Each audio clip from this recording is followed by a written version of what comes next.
Every human carries a code within, an instruction set from which you could be reconstructed gene by gene, molecule by molecule. That's DNA, our biological source code. Each of us carries about 6.4 billion base pairs, roughly 750 megabytes of data, about the size of a single low-quality movie. From that data you can recreate everything: eye color, bone structure, even how your body responds to stress. It's literally the information needed to build you from scratch. Just like in World of Warcraft, when you click Enter World, Blizzard's server loads your character from stored data. Your level, gear, mounts, and everything. So if a human fits into 750 megabytes, then how many bits does it take to store your World of Warcraft character? Bit. The smallest, most fundamental unit of information in a computer. It can take only two states, 0 or 1. Something exists, or it doesn't. The entire digital world's built on bits, from the simplest programs to vast virtual worlds like World of Warcraft. The concept of the bit was introduced by Claude Shannon in 1948, regarded as the father of information theory. When we combine bits into larger groups, they start forming numbers, words, and more complex data. And one of the most important elements of such data, especially in games and databases, is the so-called ID. It's simply a unique number assigned to a specific object.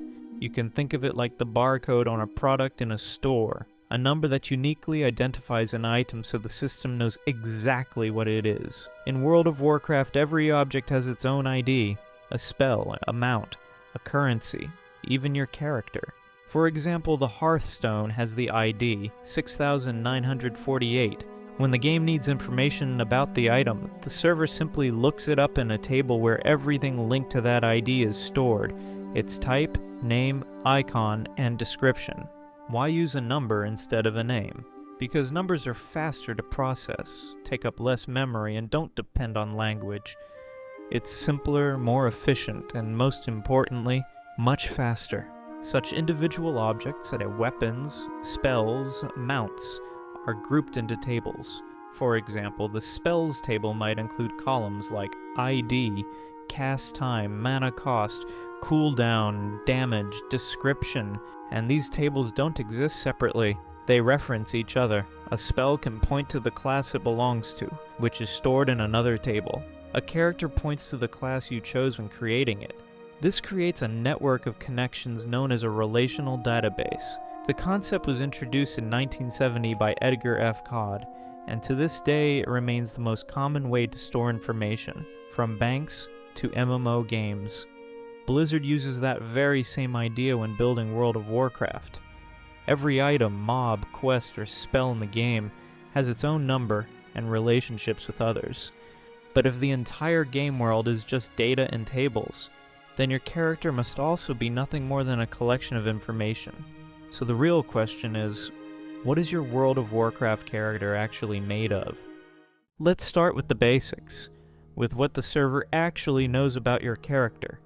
It doesn't see your armor, hairstyle, or animations. It sees a set of data: your name, level, class, race, guild, health, mana, and stats.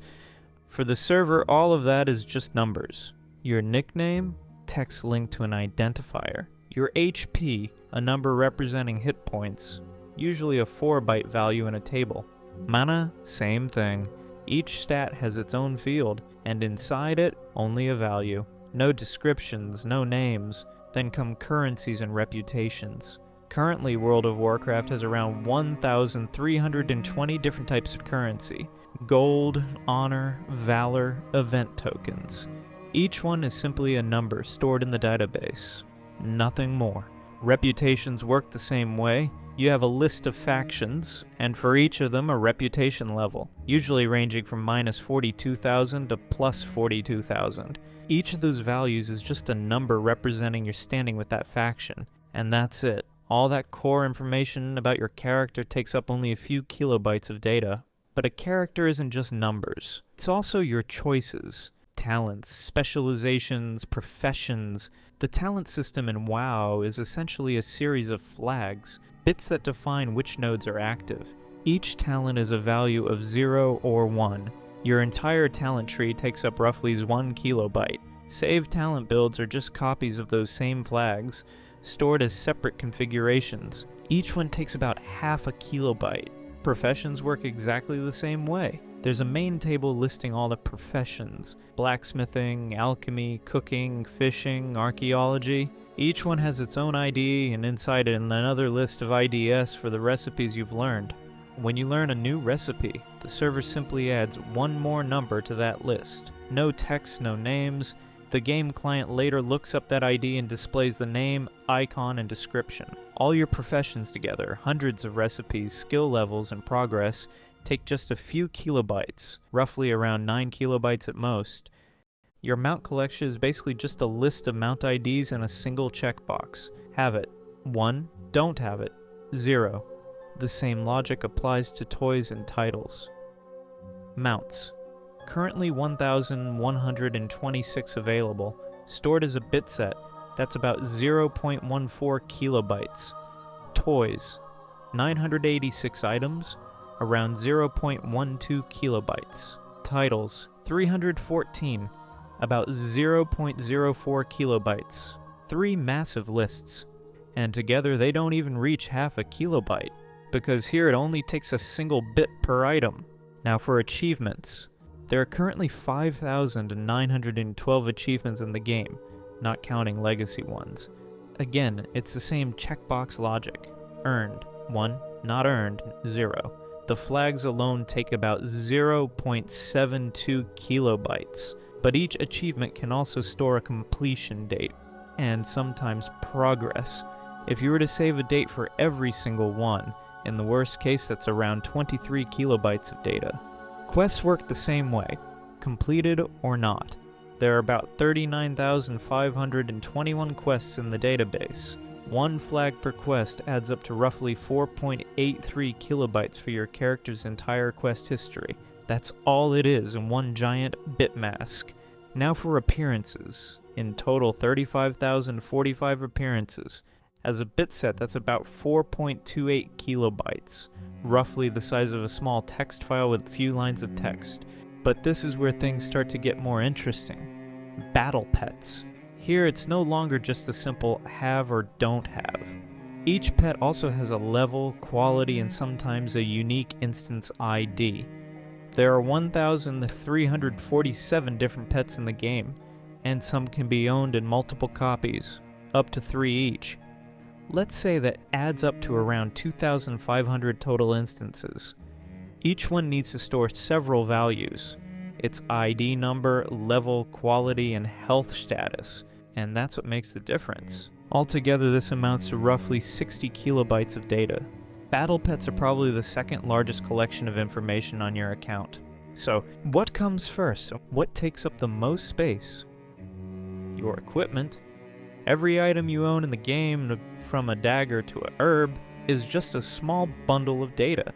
The server has to store its ID, durability, enchants, sockets, and stack count. On average, that's about 64 bytes per item. Doesn't sound like much, until you realize how many items you actually carry. Let's start with what you have on you. 20 equipped item slots, 20 in your backpack, 4 bags with 36 slots each. That's 144, plus 38 more in the Regent bag. A total of 222 slots always within reach. But that's just the beginning. You also have your personal bank. 6 tabs with 98 slots each for another 588. Then there's the Warbound bank shared between characters, another 490 slots. In total, 1,300 possible item slots. Now let's assume every one of them is filled. 1,300 items, 64 bytes each. That's 81,300 bytes, or about 81 kilobytes of data. Your inventory is the single largest set of data your character holds. And now, the answer to the question, how many bits make up your World of Warcraft character? If you were to complete all of World of Warcraft, collect every item, every pet, every achievement, mount, and transmog, and fill your inventory to the brim, you probably still wouldn't make it. because by the time you're done, Blizzard will have released a new expansion, adding thousands more objects. But if you somehow manage to bend space and time, or Blizzard stopped updating the game, though honestly the first one seems more likely, then a complete, absolutely maxed out character would take up about 200 kilobytes of data. In reality, an average World of Warcraft character takes up about 80 to 100 kilobytes. Not much, right? Compared to our DNA, that's several orders of magnitude smaller. And yet, that's still around 102,400 bits, roughly the same as 102,000 characters of text. Written out in A4 pages, it would fill about 30 sheets of paper. That's the size of the digital booklet that Blizzard keeps on its servers for every player. Some are shorter, some are longer, but each of us has our own small story. Currently, it's estimated that World of Warcraft has about 7.25 million active subscribers. That means at least 7.25 million of these digital books. And that's not counting all the inactive accounts. Back in 2014, Blizzard reported that over 100 million accounts had been created. Today, it might be as many as 150 million. That's 150 million digital books, roughly 4.5 billion pages, or about 14 terabytes of data. That's the equivalent of 3 Vatican libraries, and all of it is made up of players' stories, recorded in nothing but ones and zeros. So next time you click Create New Character, remember somewhere in one of Blizzard's data centers, a new chapter of your digital story is being written, not in ink and paper, but in transistors and resistors.